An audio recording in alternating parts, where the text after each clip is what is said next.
El Renacimiento mismo es una época difícil de definir, desechar. En la Edad Media ha habido varios renacimientos y algunas cortes vivían el Renacimiento mientras otras habían perdido toda posibilidad por caer particularmente en todo lo que fue la contrarreforma. La reforma y la contrarreforma fueron los enemigos tremendos de un renacimiento que tiene muchos aspectos ignotos, las artes escondidas, ignotas del Renacimiento. Se lo suele conocer por más bien su aspecto artístico y de hecho pues revolucionó también al arte de su tiempo y nombres como el de Leonardo,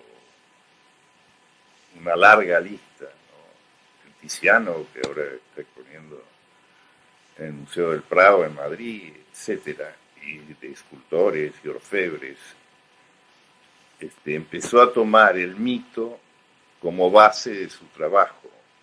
Esto al mismo tiempo en correspondencia con toda una corriente que había venido de pensamiento de tipo griego que se había conservado en Bizancio y que en un momento dado viene a través de Gemisto, Platón y otra serie de personajes, viene a sumarse a la cultura occidental.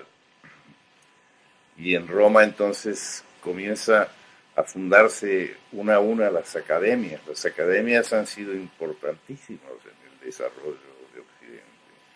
Y el origen de las academias actual nace del Renacimiento. Desde luego que la academia había sido la de Platón e igualmente en Italia Marsilio Ficino volvió a retomar la academia de Platón, pero nacieron en Ferrara, en Roma, en las cortes de los príncipes, montones de lo que luego han sido las academias, siguen siendo las academias de la lengua en Francia, en Inglaterra. El origen ha sido ese.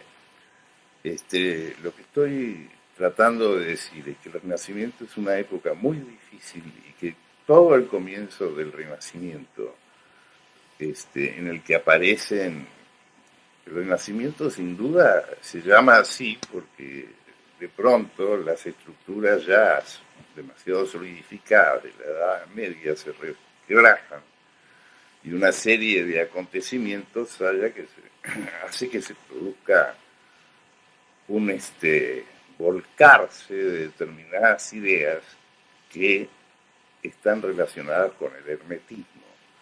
Y el causante principal de todo esto, además de las circunstancias históricas y el destino, ¿no? o los que manejan los hilos de nuestro destino,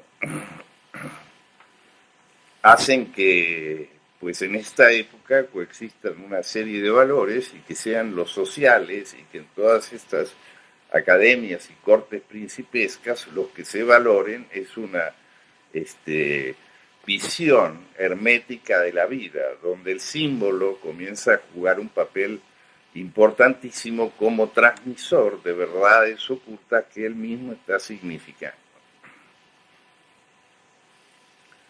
A través de esto,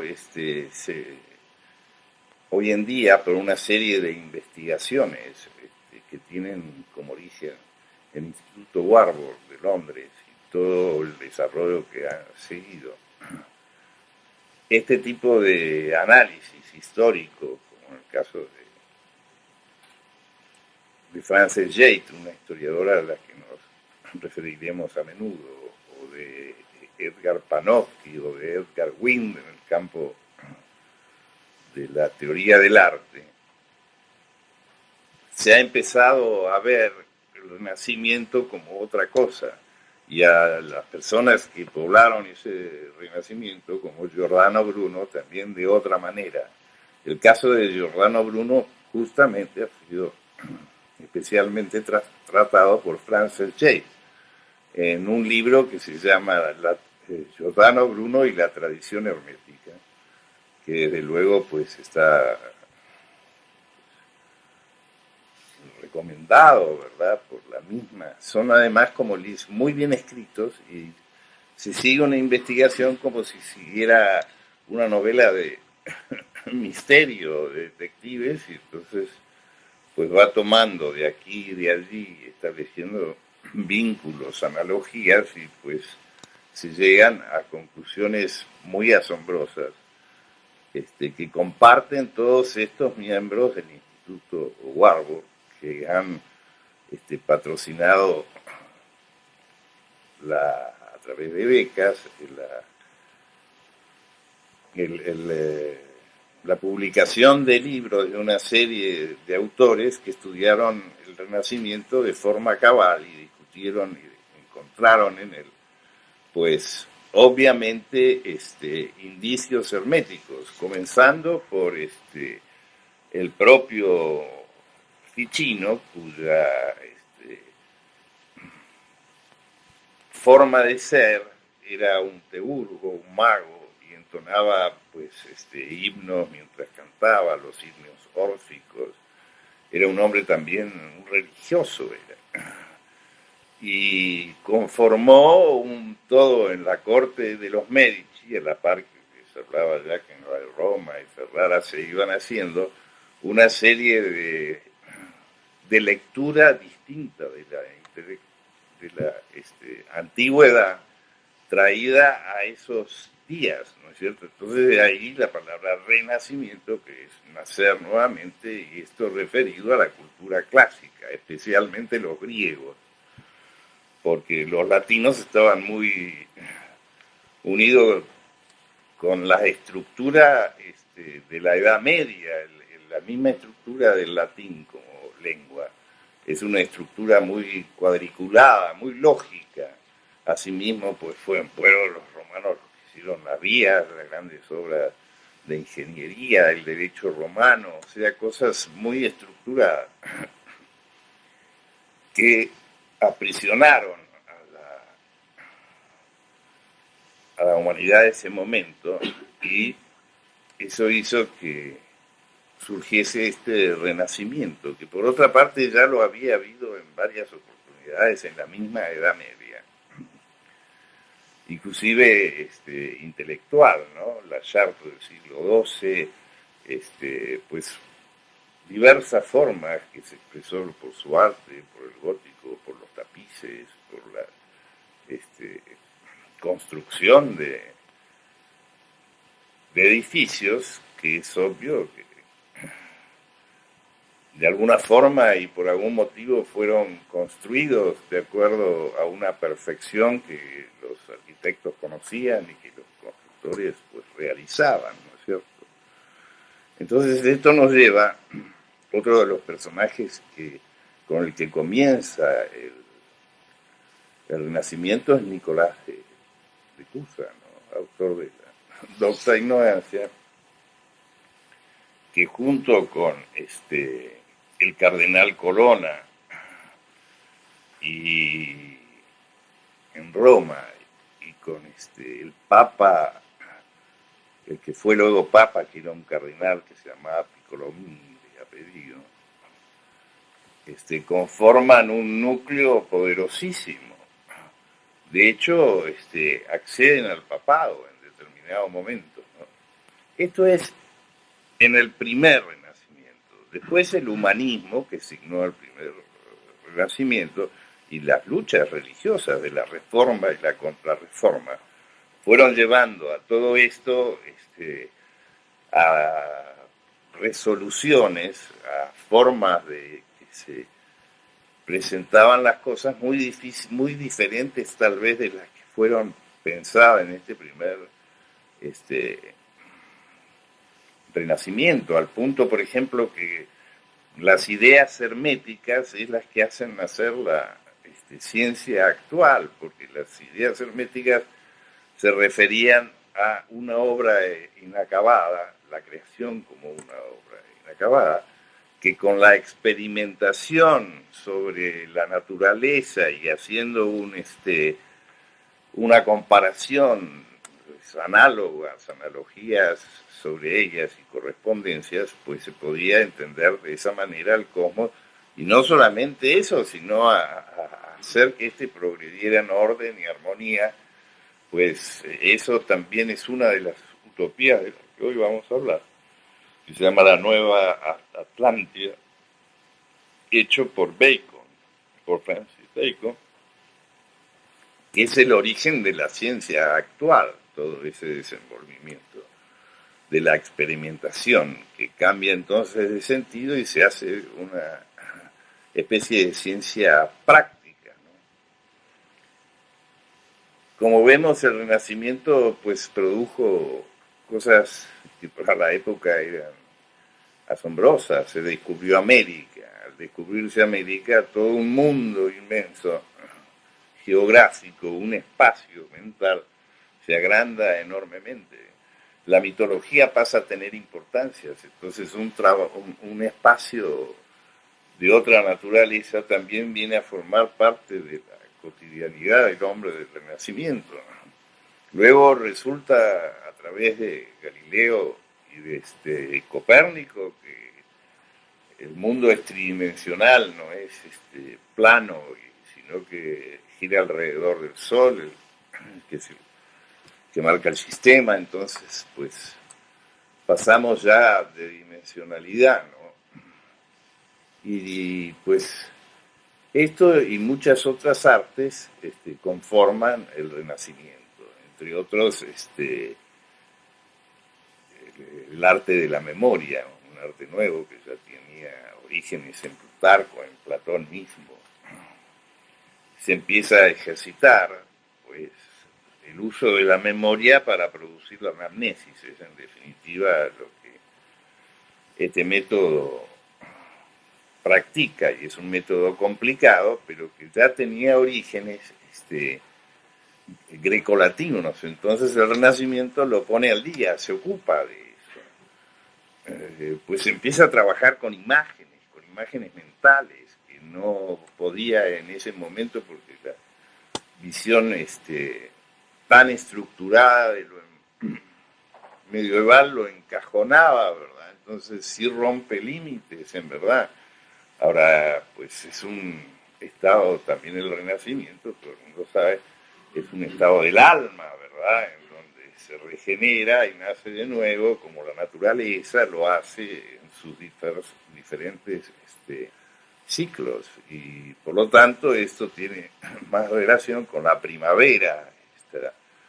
Y así todo el arte y toda la cultura del Renacimiento tiene un empuje primaveral, por así decirlo, y es en ese sentido muy fresco, y como es el cuadro de Botticelli, que se llama relacionado con la primavera, donde el color toma una forma, la belleza se expresa de una manera muy directa y muy nueva, comparado con la serie de Madonas unas tras otras y de lo que es sin pues juzgar o decir que esto y aquello, porque eso es un disparate, ¿no es cierto? Pero el Renacimiento tiene una riqueza extraordinaria. Y pues los jardines, los grandes jardines nacen todos del Renacimiento, los jardines simbólicos, las cascadas de agua, las grutas, los itinerarios a través de estatuaria de tipo mitológico, las cascadas de agua, los olores, el laberinto que hay en los castillos, todo eso de pronto constituyen al jardín también como un templo al aire libre, porque en ese tipo de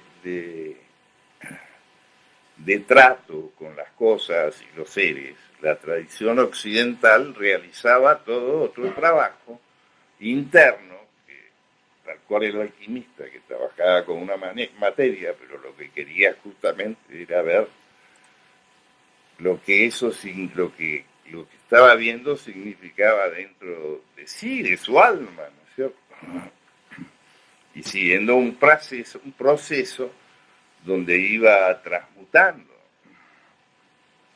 Esta es una de las formas que se da, es en el recorrido de jardines, en todo, también en las telas, en el bordado, en una tradición, una civilización, si pudiéramos decir tradiciones, una cultura tradicional.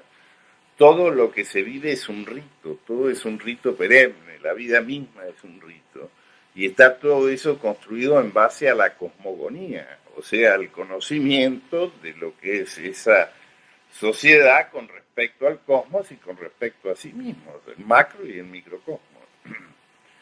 Bueno, todo esto que los pueblos de la antigüedad lo llevaron a cabo, vivían de esa manera, tiene que ver con el tema de las utopías y tiene desde luego que ver con el Renacimiento. En el Renacimiento, de pronto, todo un foco que viene desde los griegos, seguramente antes, de los órsicos, en fin, de pronto se irrumpe, se hace presente.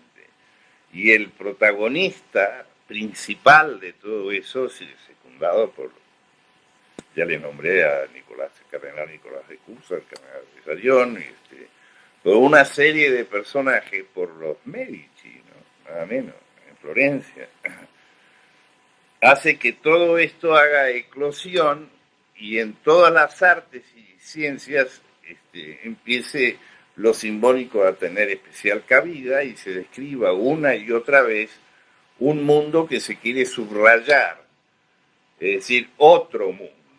En ese mensaje está diciéndose que la realidad no es tal cual las personas creen en el teatro del mundo, ¿verdad? Sino que las cosas de pronto son diferentes y hay que prestar atención y esa mirada lo que despierta, esa es la función de la utopía.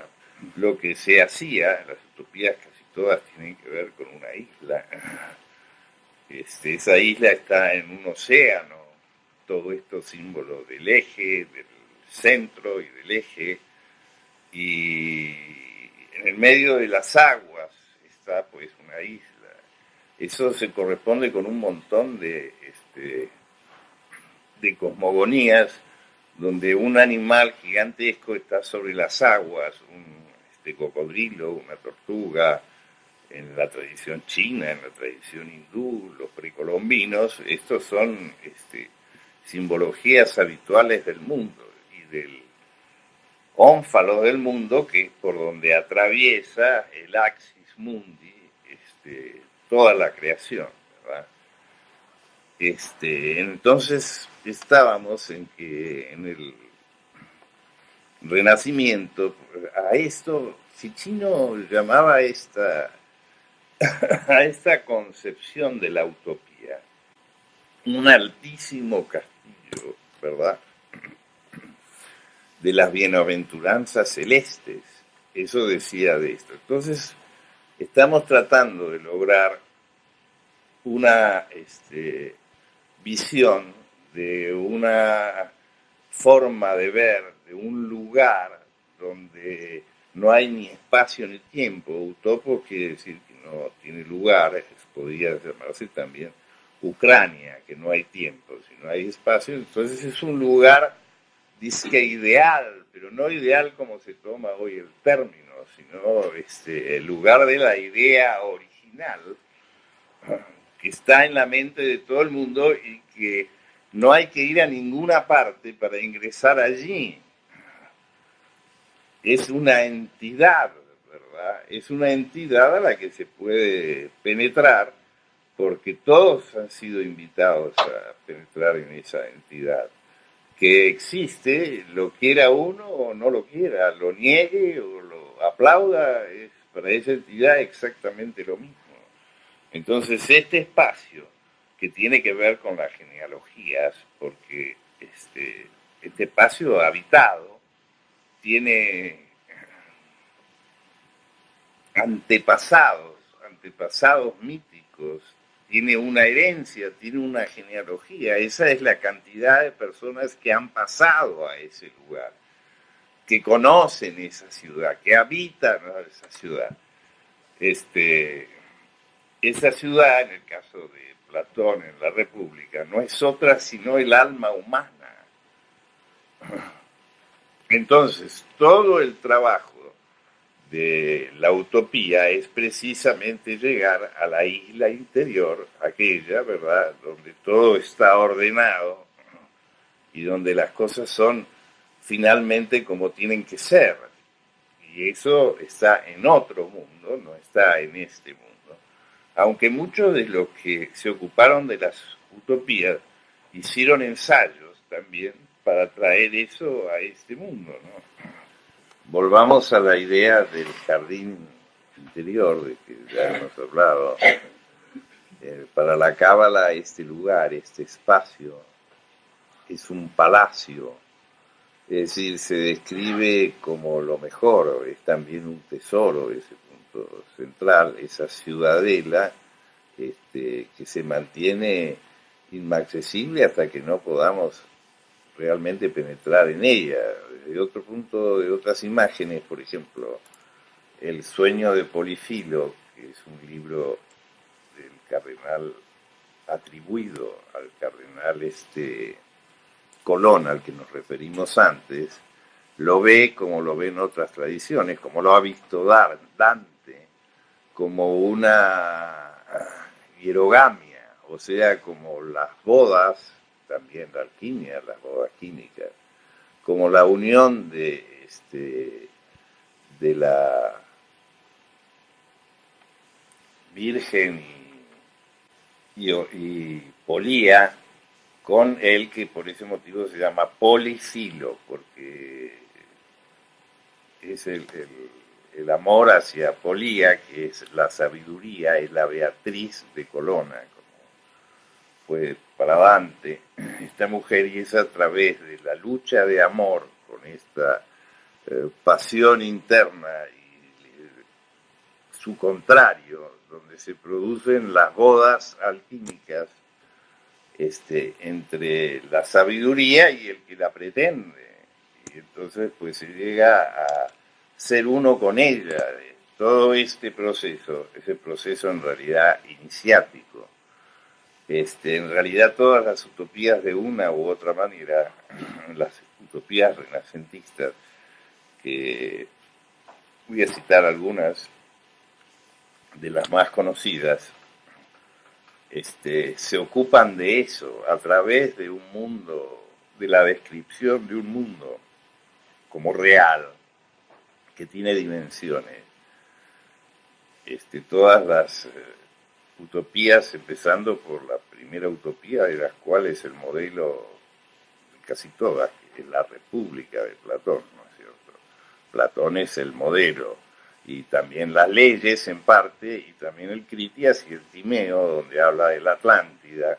La Atlántida es el colmo de la utopía, por así decirlo. Es una isla perfectamente organizada en mitad del océano Atlántico, como sabéis, y que tiene una forma, Platón la describe, y esto es la misma forma que va a tomar, o muy análoga a la que va a tomar la de Moro, que es la primera utopía renacentista, y la de Campanella, casi 100 años más tarde, y Cristianópolis, y casi todas las utopías, mismo en Gargantúa y Pantalla Gruel, hay una descrita, una utopía que es Telema, ¿verdad?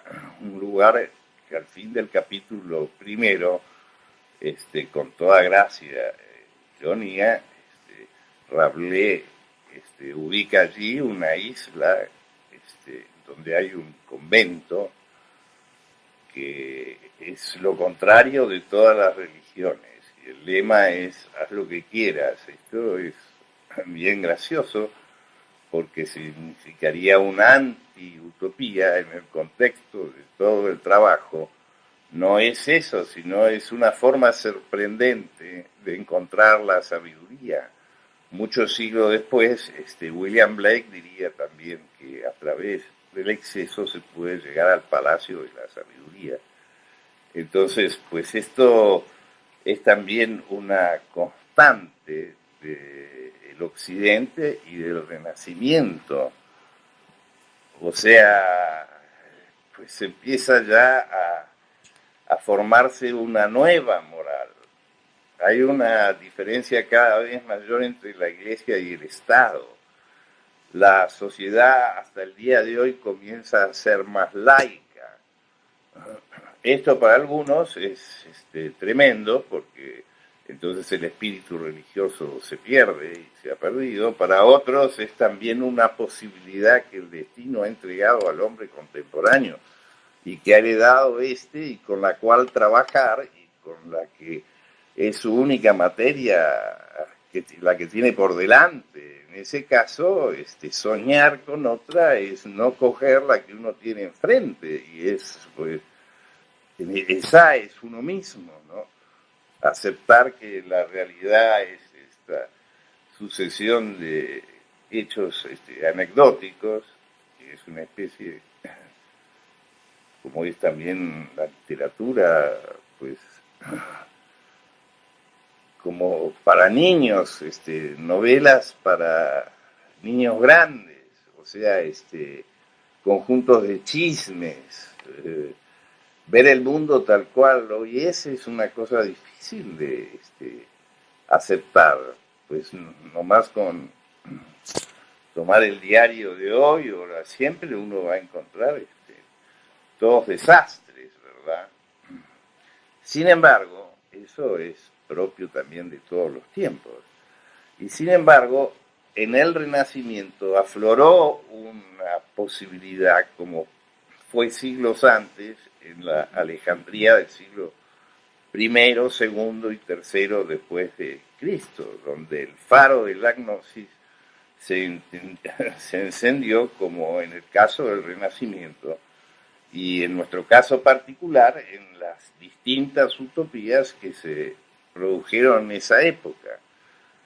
Curiosamente una de ellas es de Campanella y se llama la Ciudad del Sol. Esta ciudad está regida por los planetas. Su ritmo, el que la gobierna, se llama metafísico. Todo su ritmo es de acuerdo al el microcosmos que es esa ciudad, de acuerdo al macrocosmos que es el universo, de la cual esa ciudad pretende reflejarla, de modo de establecer comunicación con ella. Entonces es una ciudad instalada en otro lugar y en otro tiempo, con la cual uno puede comunicarse y que representa la enorme comunidad de personas que han penetrado en ella, que tienen una genealogía que verdaderamente es espectacular, porque desde Sócrates, o sea, las más ilustres energías y las más sutiles han participado de ese mundo y han habitado esa ciudad, esa ciudadela que es lo más sutil del alma humana, porque claro, todo eso tiene distintos niveles, todo el trabajo para acceder a ese lugar, como bien dijo una querida amiga el otro día, eso está en el plano intermediario, todo eso está en el alma. El cuerpo, pues hoy en día se presta gran atención con toda realidad, lo psicosomático, entonces lo somático y lo psíquico, también lo psíquico puede arreglar lo somático, digamos. Y lo espiritual, bueno, ya es la apetencia interior, pero a lo que el puerto, ¿no? Pero a lo que se manifiesta en el interior del alma es la dualidad de lo uno y de lo otro, ¿verdad? Entonces, en esa lucha en la que Policilo, al que me refería antes, trabaja, es también un símbolo, en otros casos, de la travesía de un puente, el viaje de un lugar a otro. Realmente los que llegan a las islas de las utopías son náufragos, que así como en la Divina Comedia Dante estaba en un bosque oscuro, ¿verdad? Y sin salida, bueno, la idea de la tempestad de la que no puede uno zafar, y sin embargo llegar mágicamente, poco más o menos, a la salvación, ¿no es cierto? Y a un país nuevo, a un espacio otro, no relacionado con el hombre viejo, sino con el hombre nuevo, a un mundo distinto al que se accede gracias a una serie de cuestiones que son las que precisamente la didáctica de las utopías explica a su manera y con sus elementos, y al mismo tiempo de esa forma es un ejemplo que va a ser seguido en el tiempo por la sociedad civil. En general, las utopías han sido tomadas desde el punto de vista de la polis, o sea, de manera social y política económica. A nosotros esa parte de la utopía no nos interesa. Nos interesa, sí, claro que tiene interés, pero secundario, ¿verdad? Por ejemplo, en la utopía de Moro llama la atención que la propiedad privada no exista, ni siquiera la propiedad de los hijos, y que las personas pues se relacionen de un modo, cuando todos ustedes saben que Moro murió decapitado y fue santo de la iglesia, es santo de la Iglesia Católica, Tomás Moro, ¿no? Sin embargo, las mujeres podían ser sacerdotes. En general, las utopías tratan muy bien a las mujeres. La Cristianópolis, por ejemplo, de André, de Juan Valentín André, dice que no ve ningún motivo por el cual las mujeres se diferencien de los hombres. Esto es totalmente revolucionario, como estas ciencias o artes del Renacimiento, como una geografía nueva, con plantas todas nuevas y con ciencias y artes como la cábala, que es la tradición judía en el ambiente cristiano, por eso se suele llamar cábala cristiana, ¿no? Se da allí una explicación del cosmos a través del árbol de la vida, que es un organigrama de cómo es el cosmos en sí, cómo se divide y cómo se relacionan las cosas unas entre otras, precisamente en una navegación en el plano intermediario del alma. Se van llegando a determinados puertos, se van siguiendo un recorrido, hay una doctrina, se sale del laberinto porque hay quien nos da la explicación, entonces uno puede salir del laberinto.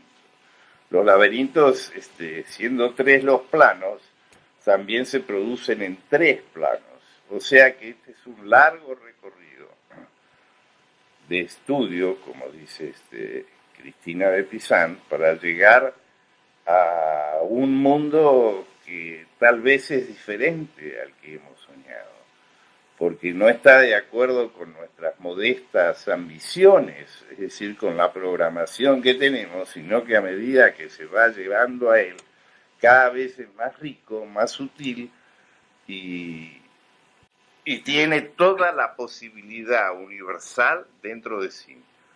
O sea que la idea de un poder de corto alcance, cualquiera que sea, queda totalmente anulada por la inmensa grandeza y la universalidad de lo que es el conocimiento. Bien, una de las formas que no hemos mencionado aún de las utopías que no tienen como tema principal la polis, o sea, la ciudad, es la de los manifiestos rosacruces. Decíamos que hay una relación estrecha entre lo utópico y lo que verdaderamente se sueña en un futuro, en base a lo pasado. O sea, una de las formas de ver la utopía es refiriéndose al pasado. En ese caso, la tradición es una utopía, el paraíso terrenal es una utopía. También esto puede verse hacia el futuro. De hecho, la utopía es una pretensión de ligar lo pasado con lo futuro en un eterno presente, que es esta ciudad donde el sol resplandece y gobernada por el metafísico, o sea, donde tiene todos los elementos de la tradición hermética y de la iniciación, el salir de este mundo. Lógicamente, pues no es fácil entender esto, porque si se va a buscar en las utopías modelos de tipo, sobre todo que los autores de las utopías, empezando por Moro, se han burlado de ese divertimento y al mismo tiempo lo mandaban, ¿no es cierto? Y inclusive muchos de ellos, como el caso de André y de Cristianópolis, una ciudad enteramente cristiana, bellísima, pues era peligroso en esa época. Y para este señor, por ejemplo, el Papa era el anticristo, debía guardarse de decir que esa era su obra, porque toda esa su obra estaba dedicada y tenía como fin un objetivo totalmente interior, que era los ejercicios de una escuela a la que pertenecieron muchísimos, no es cuestión de dar nombres, de los integrantes de esa parte del Renacimiento, y pudieron legarnos lo que hoy tenemos, o sea, el fondo de conocimiento que ha creado esta cultura a partir del siglo XVIII, donde empiezan a perderse cada vez con más celeridad los valores. Los manifiestos rosacruces tuvieron un éxito extraordinario en Europa en cuanto a su difusión. También ayudó muchísimo la creación de la imprenta, que es también de esa época. Entonces ya no había sino que por la impresión había gran difusión y conmovió a la Europa. A raíz de estas distintas manifestaciones, el Renacimiento italiano se prolongó, el Renacimiento francés y en el inglés, y trataba esto de cada tanto, eran 50, 60 años, llegó hasta los manifiestos rosacruces, que he querido señalar porque si no se refieren a una ciudad, sí se refieren a un colegio invisible, a una iglesia secreta, a otro lugar donde pues todo el objetivo de la creación es regresar a lo no manifestado, a lo que en sí tiene la posibilidad y que contiene todas las cosas y que no es contenido por ninguna de ellas. Ese es todo el objetivo final de las utopías, es decir, el ingreso a ese lugar que no tiene ni espacio ni tiempo, pero que representa la comunidad de todos los intereses, de todos aquellos que han vivido estas circunstancias, cualquiera que sea el ingreso a ese lugar, y por lo tanto están presentes y vivos allí. Ellos son los antepasados, ¿no es cierto? Y esos antepasados míticos, pues los mitos, ¿qué son? Los mitos son las historias ciudadanas de una serie de personajes que son los dioses, ¿verdad? Pues eso es más utopía que la mitología griega, para ponerla que tenemos más cerca, no podría ser, ¿verdad? Entonces es una forma de la descripción de un estado del alma de los seres humanos, que por otra parte es como la filosofía perenne, algo que ha tenido lugar en todo tiempo y que se sigue manteniendo viva para todo aquel que quiera ingresar en ella. Pues eso es todo. Muchas gracias.